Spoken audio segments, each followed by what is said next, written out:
We can all agree that the world of Harry Potter is absolutely incredible and beautifully crafted, and is generally one of the best child fantasy books in a long time. J.K. Rowling is known for her malicious attempt at planning and researching, but she is not perfect, and many questions have come up about the plot holes in her work. Some people have issues with the movies and some have issues with her oversight, and we're all just wondering what is going on. So in today's video, I am going to go over 10 Harry Potter plot holes. Make sure to leave a like on the video if you enjoy, and subscribe, and let us know that you subscribed, as you could get a shout out at the end of the month. Number 1. One thing that frustrates many people is that when Harry, Hermione and Ron are on a run, they are struggling to find any food. I know that it is not possible to create food out of nothing using magic, as it is one of the 5 expectations of Gamp's Law of Transfiguration. But if you think about it, they have food with them on the journey, and they have magic with them available at all times. So why could they not just use their wands to make the existing food they already had into more food by increasing it, making it larger, or just duplicating what they already had? It really is confusing. Number 2. One question a lot of fans need answering is, why didn't Sirius use a Polyjuice potion to sneak out of Grimmauld Place whenever he wanted? In turn, this meant he wasn't able to get out there and fight alongside the other wizards in the Order of the Phoenix. He was so frustrated by this, he broke the rules in order to see Harry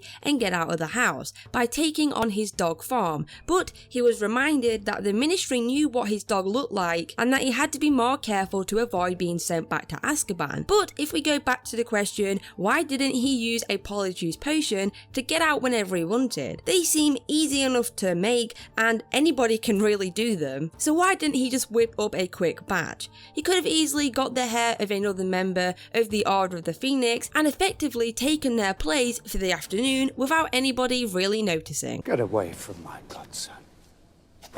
Number 3. This next plot hole isn't one within the books, only in the movies. We know that the teachers are helping to guard the stone at Hogwarts, including Professor Snape. In the books, Snape created a potions puzzle which Hermione solves, getting through the puzzle logically and quickly, but in the films, there is a noticeable issue. The trio learn that Snape can't be the one that's after the stone because he is one of the teachers helping to protect it, but we never learn how exactly he is keeping it safe, because there is no potions test like there is within the books, so there is no evidence at all that Snape is part of the plan to protect the stone. Number 4. Slytherin are generally known as being the evil house, with many of the witches and wizards from the house becoming the worst of the worst. Of course, Voldemort and many of his followers are from the House of Slytherin. Harry is made aware that there isn't a witch or wizard who went bad that wasn't in Slytherin, a statement that is very false. When Harry is made aware that Sirius Black is locked up in Azkaban, Peter Pettigrew was actually the one guilty for these crimes and Sirius was blamed, but Peter himself was actually from Gryffindor, proving that there are some bad people in other houses. Hagrid is the one that tells Harry that everybody from Slytherin is bad and everybody in the other houses aren't. And although he is a very loved character and he has a lot of redeeming qualities, he's not the most reliable source and is also very emotional. He's a Gryffindor, and it is likely that his hatred towards Voldemort and his pride towards his own house led to the statement that is far from the truth. Number 5. An age-old question is, why did nobody notice Peter Pettigrew on the Marauders map? This is probably one of the biggest plot holes in the whole franchise. Before Ron's rat Scabbers is revealed to be Peter Pettigrew, he slept with his pet every single night and carried him around with him at all times. This, of course, would have definitely have shown up on the Marauders map. The map was in the hands of Fred and George Weasley before it was passed on to Harry, but the twins never mentioned anything to anybody. The twins would have definitely have known the name Peter Pettigrew, and they would have known at the very least that there was nobody in the school at that time with that name. But some people argue that probably they didn't notice every single name on the map because they were more focused on finding secret passages and getting up to mischief. However, you would think that from time to time they would have checked on Ron's location and they would have noticed his invisible friend Peter, but No. Number 6. In Harry Potter and the Philosopher's Stone, Professor Quirrell lets the troll loose in the dungeons as a distraction so he can get a hold of the stone. We know that all the students are told to return to their dorms, but Slytherin dorms are within the dungeons, where the troll was. Slytherin might have a bad reputation, but it seems a bit ridiculous to send them directly into the path of a murderous troll. Number 7. The Dementors first appear on the Hogwarts train and the majority of the students on the train feel cold and miserable, but Harry can hear someone screaming, he collapses, and then he needs Professor Lupin's help to get the Dementor away. It is explained to Harry that he has more of a strong effect from the creatures because he has seen true horrors in his past, and the screaming that he heard was the memory of his mother the night that she died. This totally makes sense, but if a tragic event in childhood is enough for the Dementors to have this kind of effect on Harry, why wasn't Neville experiencing the same effects? His parents were tortured into insanity through the Cruciatus curse when he was only 16 months old, which is almost exactly the same age that Harry was when his parents died. He experienced true horrors in his past, so why doesn't he suffer horror from the Dementors the same way that Harry does? Number 8. Harry and his uncle Sirius Black make contact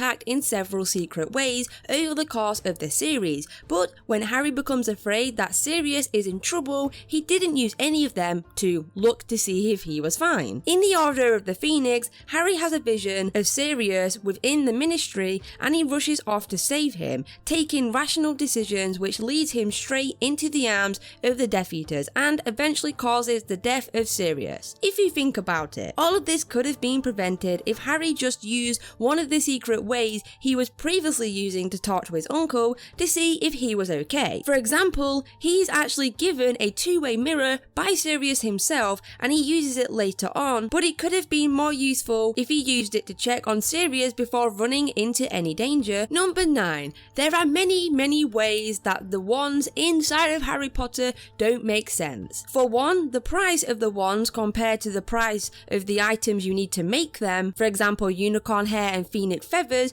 don't add up. Ollivander would have been taking a large loss on every single wand that he sold because he has to buy expensive ingredients and then he sells the wands for much cheaper. Maybe the ingredients were donated to him. This is something that people believe. He does imply at least once that a phoenix gave him her feathers willingly, which would suggest that maybe he doesn't always buy the ingredients for the wands, so he's able to sell them at cheaper prices. Another point is that every character who loses their wand gets them back without explanation. For example, how does Bellatrix and Sirius get their original wands back after escaping the prison of Azkaban? One last point, Harry was able to make extra powerful spells against Greyback in the Deathly Hallows, yet no other witch or wizard seems to be able to do this. The way that he did it is that he used a multitude of different wands at the same time to make the spell much more powerful. If multiple wands increases the power of a spell cast, it would make sense for other people to be doing the same thing in battle,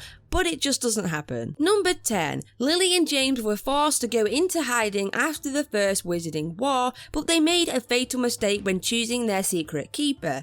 They chose their friend Peter Pettigrew to be their secret keeper, but he unfortunately betrays them to Voldemort. This was a mistake that cost them their lives. However, it should have been possible for one of the couple to become secret keeper for them both, which would have left Pettigrew out of it and kept them safe. So why did they end up choosing Pettigrew to be their secret keeper? From a practical standpoint, the reason why this plot hole exists in the first place is because they would have survived, which means the wizarding history would have been completely different and we wouldn't have had the books or the movies because it would have been a completely different storyline. Until the end. Well, there we have it, 10 Harry Potter plot holes. Make sure to leave a like on the video if you enjoyed and subscribe and let us know, and we'll see you in the next one.